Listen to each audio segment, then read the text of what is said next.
Hey guys, it's Jake from Metal One, and I am here with Ray Luzier from Korn. Ray, how you going, man? Oh, what's happening? How you going? I like that. How you going?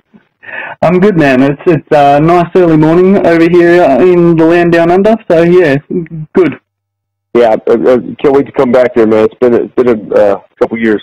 Yeah, and we're going to touch on that soon. But first off, we do want to talk about Korn. You're playing an exclusive set in Australia in March next year at our very first Download Festival in Melbourne.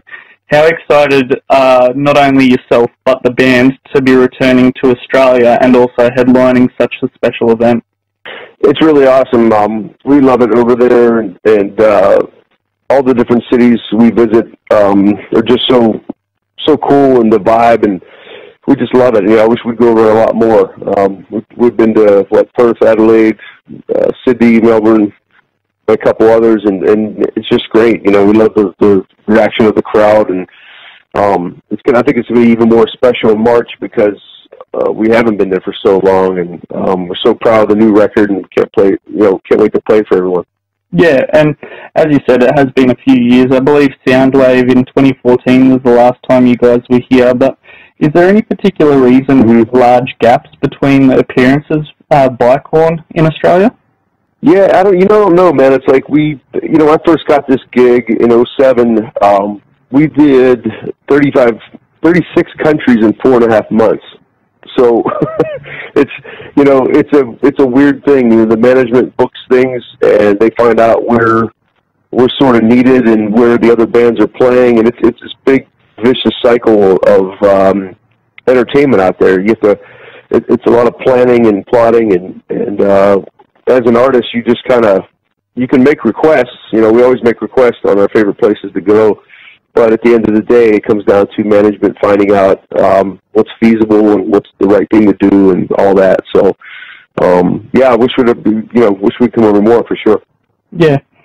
So you are coming down as part of Download, and the band has a pretty storied history with Download Festival. I think that you've performed something like 7 times in the 14 years that the UK version of the festival has been going. But do you think that the positive relationship between the band and Download was what made the organisers think of you guys to be the main headliner for this Melbourne event?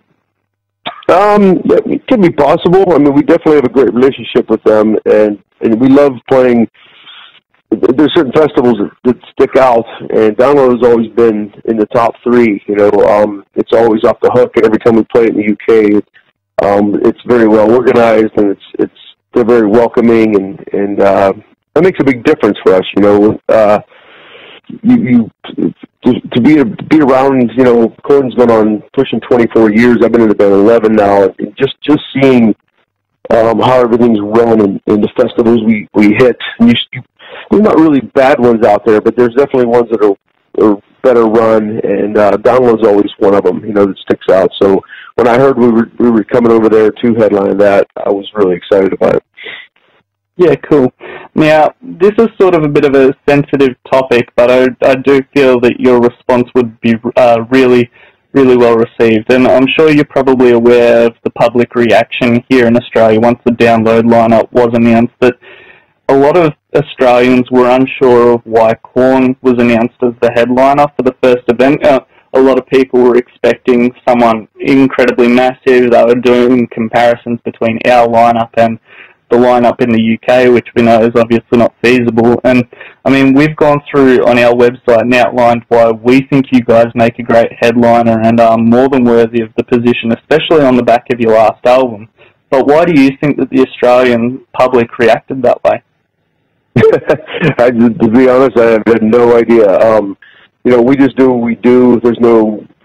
Korn fans are very, very powerful and lifers. They're in it for the long haul. It's what made me really want this gig in the first place. When I auditioned for them and was just a hired gun touring guy for 2 years, and then when I was made a member in '09, it was really important to me to see how powerful the Korn fans really were, and now where that leads in what countries, that's everyone's opinion. That's what makes music. That's what, if we all sounded the same, if we all had the same gimmick, then that would be boring, So it's wherever the popularity lies in whichever country is that country's prerogative. You know, it's not.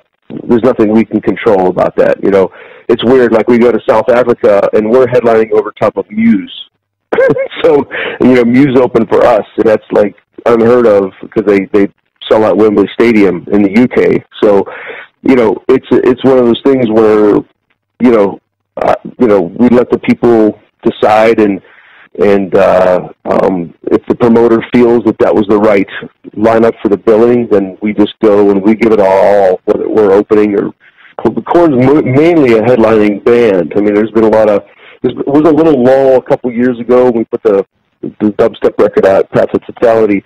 The people were kind of undecided. You know, the diehard fans were a little bit upset. But then again, we gained new fans. So now that we kind of made that resurge back, it's not saying that we're back, but the sound and the identifiable sound that Korn once was, I think is definitely there, if not better than ever now. Because there's no drama or no substance abuse. Nothing's in the way. We just give it all we got every time. It's all about music and family, and that's what we're all about now. So, and I definitely think that shows in our live shows, because there's no denying that. So, I don't know how to answer that question. It's, whatever people's opinions are, that's what people can talk all they want. I love it. I love all that kind of drama. Yeah, and I mean, I guess it's one of those things where we've sort of been in that position since the collapse of Soundwave, where there have been a couple of, I guess, alternative metal sort of festivals, one-day event sort of things, and Unify over the last couple of years, which has sort of catered more towards the metalcore crowd and that sort of thing, which have sprung up. I guess the remainder of the public have sort of been like, it's like we haven't had anything, and now that we've got something, and we've got something to complain about again. So it's all good, man. You know, at the end of the day, we're just glad to be coming back over there and playing for you guys. And we, and in my opinion, we have the best record that we put out in probably over a decade. So when you're backing a quality product like that, and it really makes you want to play. You're not just out there. A lot of bands, especially that are around as long as Korn, are out there just to make a paycheck or just to, pay some bills. But we're lifers, all of us, and we can't wait to get back over there. Yeah. So have you had a chance to have a look at the Download Australia lineup? Like, are you keen to go and check out any bands when you're not playing, of course? Yeah, for sure. I mean, we're such fans of everybody. It's one great thing about our job is we get to. I love the festival thing in general, just because of that. I'm the guy jumping on a golf cart, getting there at 1 or 2 in the afternoon, going on the side stage to see certain bands because I'm a big fan of whoever. You know what I mean? So I'll check out the lineup, and I'll get my tour manager to give me the lineup.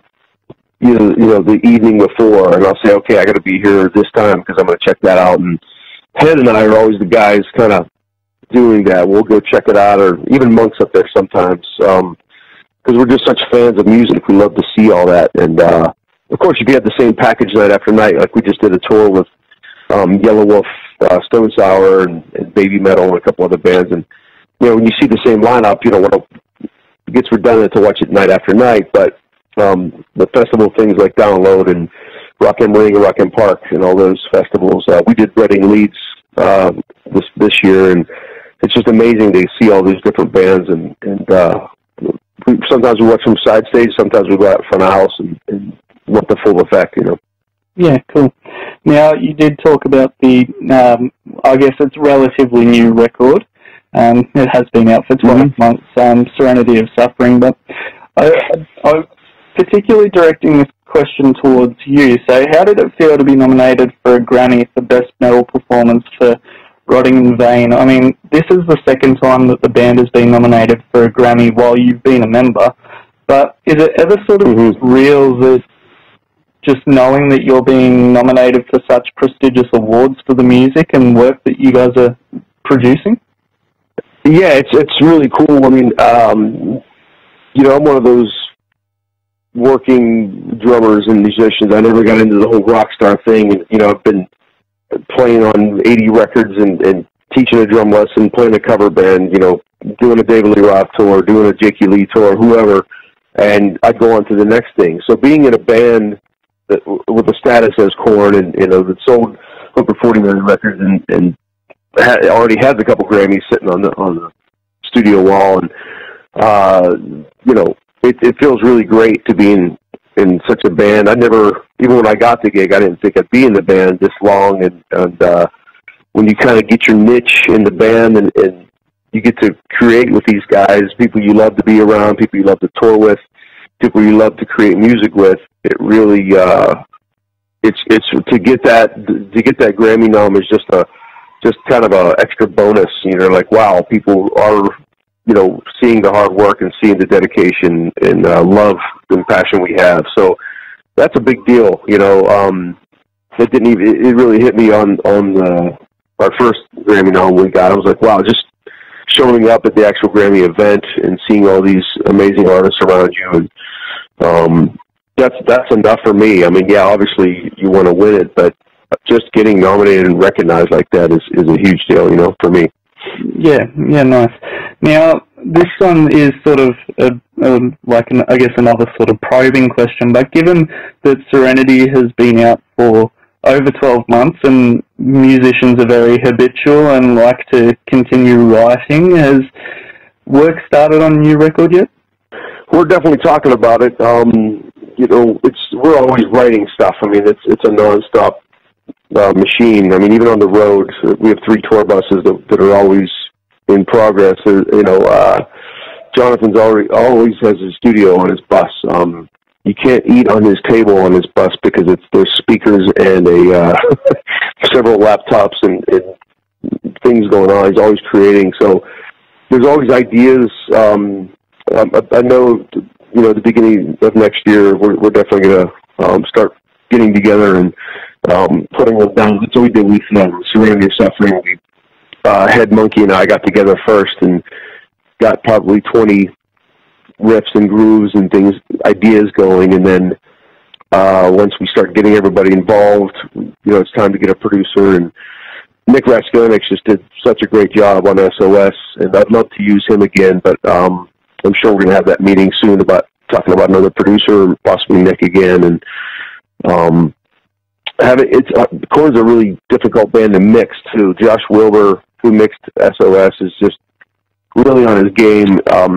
Because let's face it, you know, if we can play our balls off and do a great performance, but if it's not heard in the right way, then it doesn't get across to the audience. So it takes a really special guy to mix this band. I think Josh definitely nailed it on our last record, and so yeah, that'll definitely, new music will be in the works.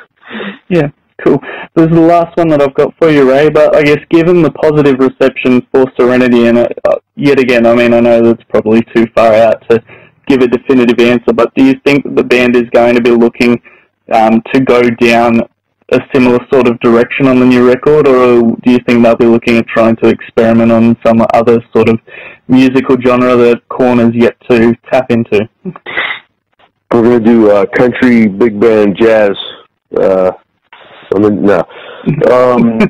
It'll definitely be, you know, it's funny because every time, even the dubstep kind of experimental record we did, at the end of the day, it still sounds like Korn. You know, Jonathan has such an identifiable voice, and I think that it's funny because Head and I are always the metalheads of the band. We always want it to be heavier, and I think we all do, but it's Korn has such a unique sound that I think that it's inevitable it's going to be towards the heavy side, but there's been talks about doing different things and that, but I think it's, you know, depending on who the producer is and where everyone's heads are at, I think it's going to be even heavier record than SOS. I'm hoping anyway. Yeah, cool. Ray, that's all we have time for, so thank you for taking the time out to chat with us, and we look forward to seeing you when you come down as part of Download Festival in March 2018. I appreciate it much, man. I'll see you there. Thanks, Ray. All right, brother. Take care. See you later. Bye.